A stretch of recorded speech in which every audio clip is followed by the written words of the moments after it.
안녕하십니까. 교육창 미래교육포럼 회인철입니다. 요즘 학생들의 폭행 사건이 가끔 이렇게 일어나고 있습니다. 그래서 사실 학부형님들 많이 불안해하고 있고 또 학교 당국에서도 어려움을 느끼고 있습니다. 정부나 교육부 당국은 또는 교육청은 학교 폭력 또 학생들의 갈취, 폭행, 성희롱, 왕따 이런 것 등을 방지하기 위해서 각종 수단을 강구하고 있습니다. 경찰 담당자라든지 또는 학교 지킴이, 또 상담교사 배치, 또 학교 시설에 이 CCTV 설치 등등 다양한 방법을 강구하고 있으나 그 학생들의 비행이 줄어들지 않고 있습니다. 그리고 점점 난폭해지고, 또 과거에는 남학생들이 폭행이 많은데 지금은 여학생도 폭행을 하는 이런 지금 일들이 일어나고 있습니다.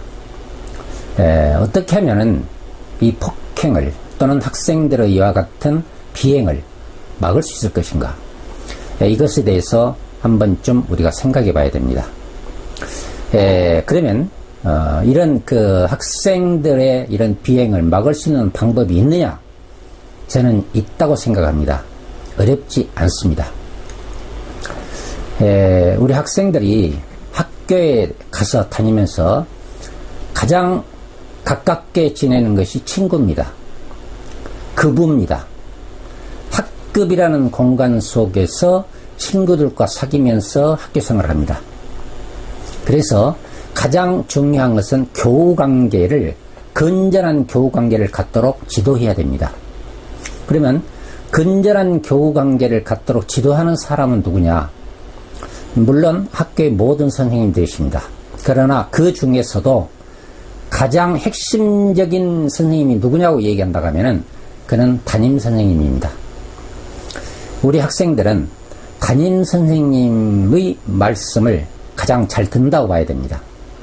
그리고 학급 담임선생님이 학급 학생들을 잘 알고 있습니다. 그들이 성적이나 가정환경이나 건강이나 또는 교우관계나 이런 등등 모든 것을 선생님이 알고 있어요. 담임선생님은. 그래서 담임선생님이 관심을 가지면은 이런 문제는 해결될 수가 있습니다. 지금 학교 환경이 그런데 그렇게 돼 있지를 않습니다. 담임선생님 과거에는 아침에 1교시 시작 전에 들어가서 아침 조회를 했습니다. 학생들의 출결을 파악하고 또 학생들의 어떤 가르침을 줄 수 있는, 감명을 줄 수 있는 훈화 한마디라도 하고 나왔습니다. 그러니까 과거 선생님들은 훈화력도 가지고 있었어요. 각 담임 선생님들이. 아마 지금도 그런 선생님도 계실 겁니다만은 대부분의 선생님은 그렇지 않습니다. 그리고 학급에서 교우관계를, 좋은 교우관계를 갖게 하려면은 학급 학생들이 주인의식을 갖도록 해야 됩니다. 내 학급의 나는 주인이다. 나는 내 학교의 주인이다. 이 주인의식을 갖고 긍지와 자부심을 가지고 학교 생활을 하게 해야 됩니다. 그러기 위해서 과거에는 아마 경험해 보셨을 겁니다만은 반별 합창대를 있지 않습니까? 반별 합창대 이거 하려면 연습을 많이 하죠. 학생들이 모아가지고 학급 학생들이 거기서 서로 여러 가지 갈등도 있고 합니다만은, 그러나 합창을 하기 위해서는 단합된 힘이 필요해요. 뭉칩니다, 학생들이. 그리고 과거에는 지금 체육대회라는 게 있었어요. 지금도 물론 체육대회를 합니다. 근데 과거와 같지 않습니다. 형식적입니다. 그리고 지금 학교 교육은 이 진보 성향 교육감들이 주장하는 평등 사상에 의해서 비교와 경쟁이 없는 학교 생활을 하게 합니다. 이게 합창대 안 되죠. 반별 합창대가 되겠습니까? 이건 서로 경쟁인데, 체육대회 때 반별 무슨 대항, 이것도 바람직하지 않다고 생각하는 교육관을 갖고 있는 분들이 많이 있습니다. 근데 교육은 상생만 있는 것이 아니고 경쟁도 있거든요. 그래서 학급 개인 간의 경쟁은 문제가 있습니다. 그러나 단체 간의 집단 간의 경쟁은 필요합니다. 그렇게 해서 학급 학생들이 내 반, 내 전후, 내 급부 이런 그 의식을 갖게 하면은 학급 내에서 폭행 같은 것 없습니다. 그렇게 되면은 강한 자가 약한 자를 보호하지 절대 폭행하지 않습니다. 과거에 우리들 학교 생활 또는 내가 교직 생활하면서 느낀 점입니다. 그런 식으로 주인의식을 강화하면은 우리 애들요 똘똘 뭉칩니다. 그래서 우리 학급 애들 보호합니다. 그리고 힘센 애들은 힘센 애들끼리 다른 학급이나 다른 학교에 있는 애들하고의 어떤 갈등은 있지, 힘들고 힘약하고 어떻게 보면은 공부도 약한 못한 학생들, 이런 학생들 왕따시키고 그 학생들 폭행하는 일은 없습니다. 그래서 첫째, 학급 담임 선생님한테 학급을 맡겨야 됩니다. 지금 좀 전에 말씀드렸습니다만은 뭐 담당 경찰과제라든지 뭐 상담교사 배치라든지 또는 지킴이를 강화한다든지 또는 CCTV를 많이 설치한다든지 이런 방법도 있습니다. 그러나 이것은 근본적인 해결책은 아닙니다. 우리 학생들이 스스로 서로 돕고 서로 우정을 가지고 학급에서 생활할 수 있도록 그런 분위기를 만들어내는 것이 가장 중요합니다. 그 열쇠는 학급 담임선생님이 쥐고 있습니다. 두 번째는 사제지간입니다. 선생님과 학생 간의 관계가 좋아야 합니다. 근데 요즘에는 그렇게 안 돼 있지 않습니까? 제가 얼마 전에 어느 중학교 강의를 갔었습니다. 근데 세계를 향하여라는 이러한 주제로 한번 강의를 해봤는데, 강의 시작 한 10분도 안 돼서 옆 앞에 있는 학생 둘이가 싸웠습니다. 큰 소리로 둘이 싸우는 겁니다. 육두문 잘 쓰면 싸워요. 제가 강의하다 딱 끝이고 가만히 있었습니다. 이렇게 저 뒤에 앉았던 선생님 한 분이 나오시더니 얘한테, 야, 조용해라. 안 돼, 이러면 안 돼. 그러고 그 말만 남기고는 도로 가버립니다. 그럼 좀 조용하대요. 그게 다시 강의를 했습니다. 또 한 10분 있으니까 또 둘이 또 싸우는 겁니다. 그러니까 선생님이 와서 또 그런 식으로 조용히 하라고 또 갑니다. 과거 같으면요, 그런 학생은 밖으로 나오라 해야 됩니다. 그리고 거기에 뒤에 서 있게 한다든지 이렇게 했는데, 지금은 그러지도 못하는 것 같아요. 제가 강의하다 끝이고 그냥 나와버렸습니다. 그래서 교장실에 가 있으니까 교장, 교감 선생님, 그리고 그 학생부장, 그 다음에 담임 선생님들 몇 분이 오셨어요. 같이 대화를 해보니까 지금은 정말로 학교 학생들 가르치기 힘듭니다. 죄송합니다. 이런 말씀을 하시는 걸 들었습니다. 정말 학교 생활이도 어렵습니다. 이제 학교가 사제지간의 정이 이렇게 통하고 거기에 어떤 선생님의 사랑과 정열이 들어있고 학생들은 선생님을 존중하고 이런 그 분위기가 맺어져야 될 텐데 그게 결여되어 있습니다. 이게 참 답답한 일입니다. 그래서 앞으로 이 선생님과 제자 간의 관계를 돈독하게 하는 방법은 무엇일까? 근데 지금 학생 인권조례라는 것도 좀 만들어지잖아요. 그래서 그 내용을 보면은 주로 학생 인권 강화 그리고 자율성 강화가 많이 들어있습니다. 그러면 학교가 지금 학생 중심으로 흘러가고 있습니다. 모든 교육이. 학생 인권, 학생 자율성. 그런 반면에 선생님들의 교권은 실추되어 있고 또한 교장 선생님의 어떤 권한도 지금 실추되어 있습니다. 그래서 학교 교육이 정도를 걷지 못하고 있는 것이 사실입니다. 이걸 잡아야 됩니다. 그래서 이런 그 교사와 학생 간의 관계를 좀 더 건전하게 바람직하게 유지하기 위해서 만들기 위해서는 누가 주로 그것을 주체가 돼야 되냐? 이것은 담임 선생님입니다. 거기에는 중고등학교는 교과 담임도 들어가죠. 특히 학급 담임이 중요합니다. 그래서 학급 담임 선생님이 학생들로부터 존경받는, 학생들이 학급 담임 선생님을 따르는 이런 담임 선생님이 되셔야 됩니다. 그래서 교육부나 또는 대학에서, 지금 대학에 보면 이제 교육대학, 사범대학 있지 않습니까? 이런 곳에서 정말 질 높은 우리 선생님을 양성해야 됩니다. 이것은 국가나 교육부에서 정책으로 밀어붙여야 됩니다. 그래서 우수한 질 높은 교사가 양성되고, 그분들은 교사가 되기 위해서 대학에 왔기 때문에 가능하면 그분들은 대부분을 다 학교에 이렇게 교사로 임용할 수 있도록 해야 됩니다. 그리고 지금 담임선생님이 얘기를 했는데, 담임선생님의 역할을 강화하기 위해서는 학급당 학생 수를 줄여줘야 됩니다. 지금과 같이 한 30-40명 이렇게 학급의 학생 수가 되면은 한 선생님이 학생들을 지도하기 힘듭니다.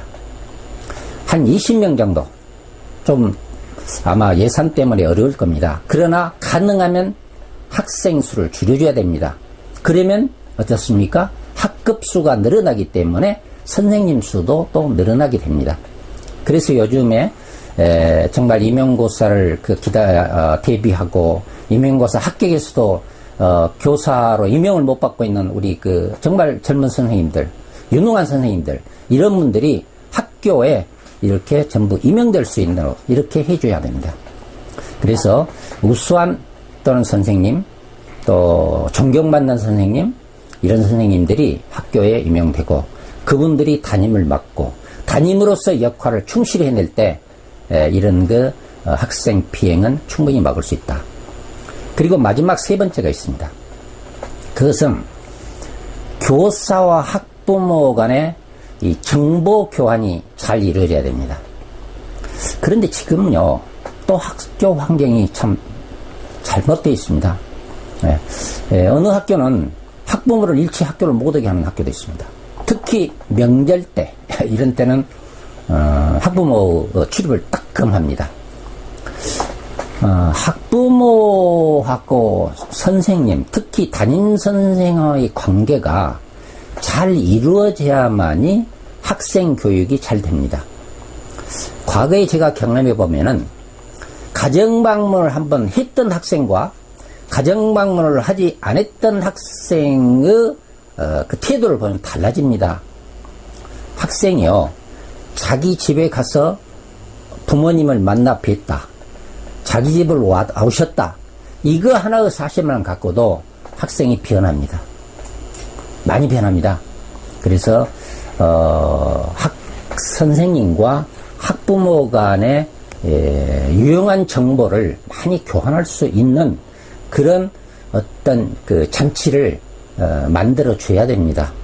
무조건 촌지 때문에 그런 부조리 때문에 안 된다, 이렇게 막을 것이 아니라, 그런 촌지나 이런 것은 받을 수 없도록 근본적으로 이건 안 된다는 것을 우리 선생님들이 알고, 아마 저는 지금은 다 알고 있으라고 봅니다.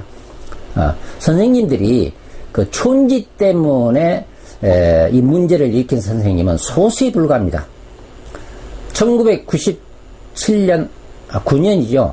9년에 선생님들의 많은 선생님들을 정년 단축으로 65세에서 62세로 단축으로 많이 교직을 떠났습니다.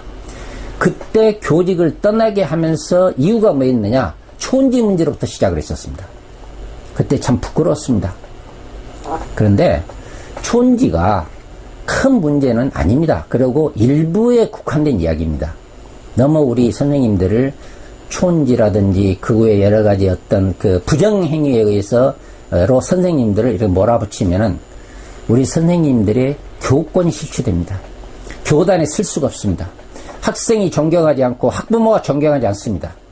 그렇게 되면 교육은 망가집니다. 어떤 일이 있어도 선생님은 존경하고 선생님을 따르는 이런 학교 풍토를 만들어줘야 됩니다.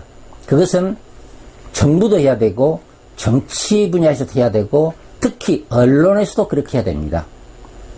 선생님 비리가 나오면 그걸 크게 보도하는 이런 방송보다는 버릇엄하게 주되 가능하면 그런 비리는 좀 숨겨서 선생님들의 긍지와 자부심을 갖고 정말 열심히 하는 선생님들이 많습니다. 그 선생님들이 정말 열심히 우리 애들을 가르칠 수 있도록 이런 분위기를 만들어주는 것이 좋습니다.